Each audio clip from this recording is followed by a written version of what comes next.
Em continuidade ao nosso curso de redação direcionado para concursos públicos, vamos agora estudar o desenvolvimento. Todas as aulas anteriores, nós destinamos o estudo ao conhecimento do texto dissertativo, a diferença do dissertativo argumentativo para o informativo e o estudo da introdução. Agora, é claro, nós vamos estudar o desenvolvimento do texto dissertativo argumentativo, perfeito? É isso aí. Oitava aula, estudo do desenvolvimento, comigo no quadro. Estudo do desenvolvimento. O que vem a ser o desenvolvimento? Veja bem, o desenvolvimento de um texto é, na verdade, a explanação. A introdução é a preparação. Então, a introdução prepara o leitor para o desenvolvimento. Quando eu busco desenvolver o texto, esse desenvolvimento deve estar de acordo com a introdução. É lógico, eu não posso escrever, desenvolver um texto sem que tenha ligação com a introdução. Marcelo, no desenvolvimento tem que ter tudo que tem na introdução. Não é bem isso. Por quê? Porque a introdução é uma apresentação. Então, a ideia do parágrafo introdutório deve ser contida durante o decorrer do texto, até a conclusão. Perfeito? O desenvolvimento é exatamente a explanação da minha ideia central presente na introdução, que foi aquela ideia que eu preparei o leitor para ela. Então, o leitor ele já começa a saber sobre o que eu vou desenvolver, o que é que eu vou defender. Agora, no momento em que eu estou desenvolvendo o meu texto, eu vou fazer uso de informações adequadas, vou selecionar bem essas informações, vou buscar manter uma sequência lógica do pensamento, eu vou primar pela coerência textual, vou fazer uso da informatividade, vou buscar progredir o texto, apresentar uma boa progressão temática para que o texto possa realmente não tangenciar, perfeito? Então veja bem, estudo do desenvolvimento comigo no quadro. Consiste no detalhamento das informações com o uso adequado de argumentos convincentes. Porque o texto é dissertativo, perfeito? Então eu vou primar por argumentos convincentes. O que são esses argumentos? São aqueles argumentos que eu utilizo para dar credibilidade ao meu leitor acerca do que eu estou defendendo. Essenciais para reforçar o que? O posicionamento. Ora, se o texto é dissertativo, então eu tenho que apresentar, se é dissertativo argumentativo, vou apresentar o meu ponto de vista.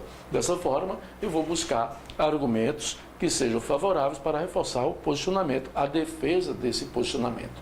Diante, claro, de que? Da temática apresentada. Então, vou parar aqui. Consiste no detalhamento das informações com os adequados de argumentos convincentes essenciais para reforçar o posicionamento diante da temática apresentada, cujo objetivo é a defesa do ponto de vista. Para tanto, há necessidade de o produtor, você, amigo concursando, conhecer alguns recursos primordiais, os quais têm como propósito garantir ao texto um desenvolvimento satisfatório. Claro. Quais são esses recursos, Marcelo? Bom, você já ouviu falar em coerência, não já? Já. O texto tem que ser coerente, correto? Perfeitamente.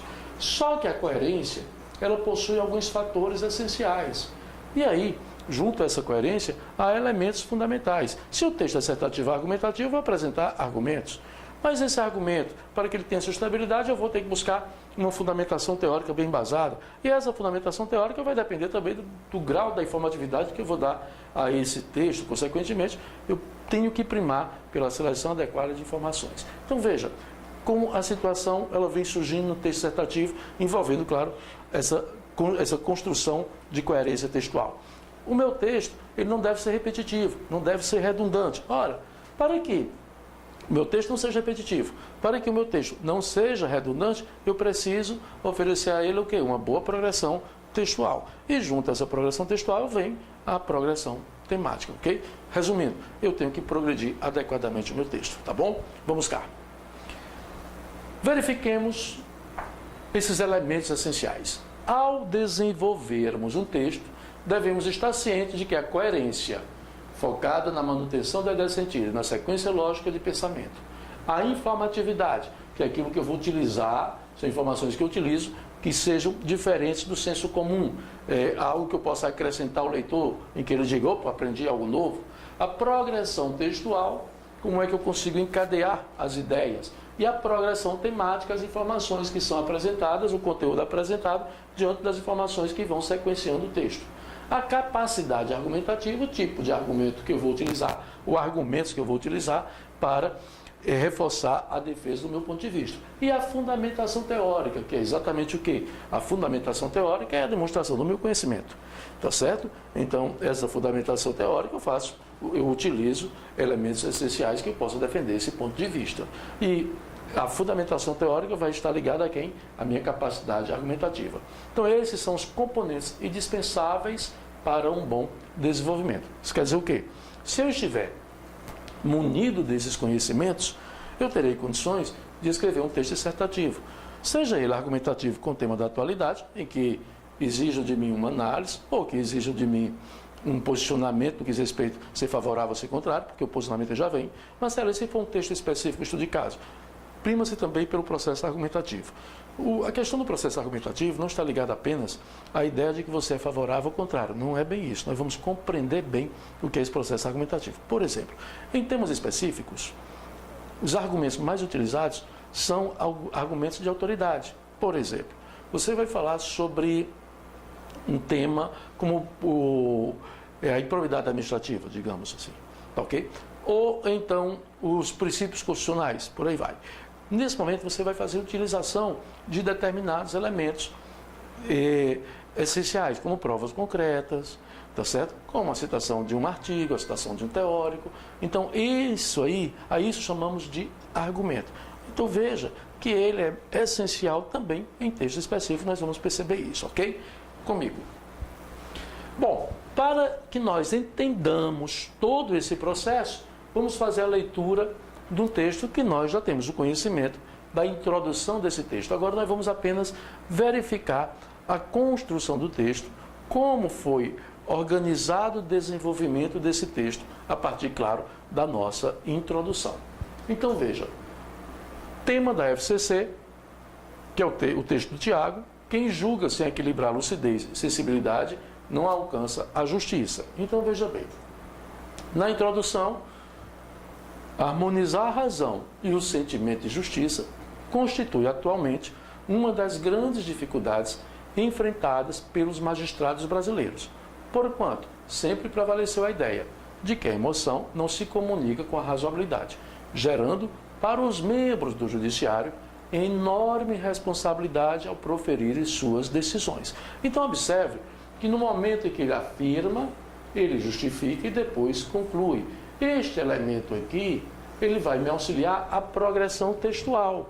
Por quê? Na hora que eu apresento uma informação e ponho um conector, esse conector já traduz uma ideia de sentido.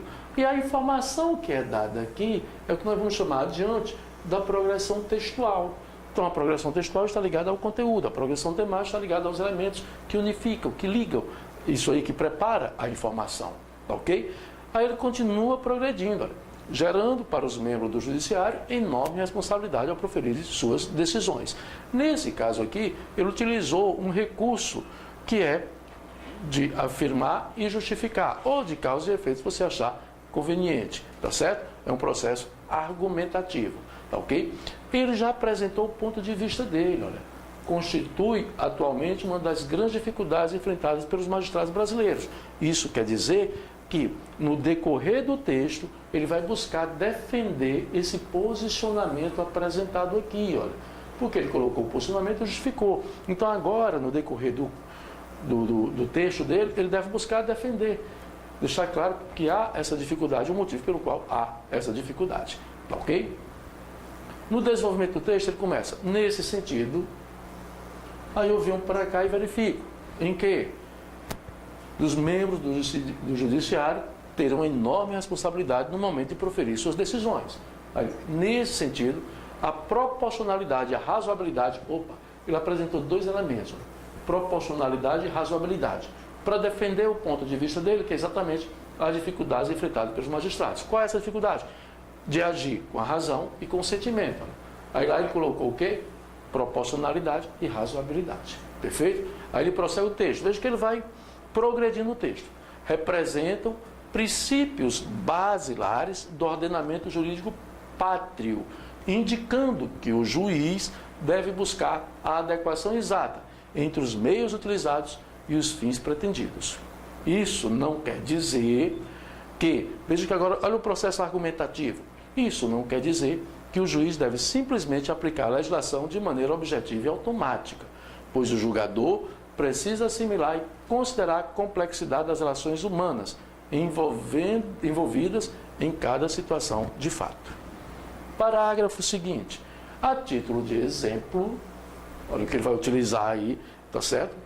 O princípio da dignidade da pessoa humana e do livre convencimento motivado permite ao juiz moldar as decisões,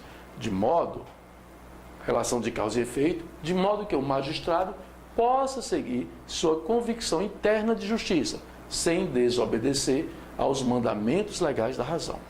Ademais, então ele já preparou essa progressão, vai me dar uma nova informação. Diante de um conflito aparente, somente nesse caso, diante de um conflito aparente entre princípios jurídicos relevantes, a solução mais acertada é tentar equilibrar a razão e a emoção, que é a grande dificuldade. Então veja que ele não foge do parágrafo introdutório em nenhum momento, mas não repete absolutamente nada, tá certo? E agora ele vai concluir o pensamento dele. Diante disso, diante dessa afirmação final, perfeito? É necessário permitir aos juízes maior liberdade para que busquem conciliar lucidez e acessibilidade humana, de modo que nenhum valor socialmente relevante seja sacrificado em detrimento de outro.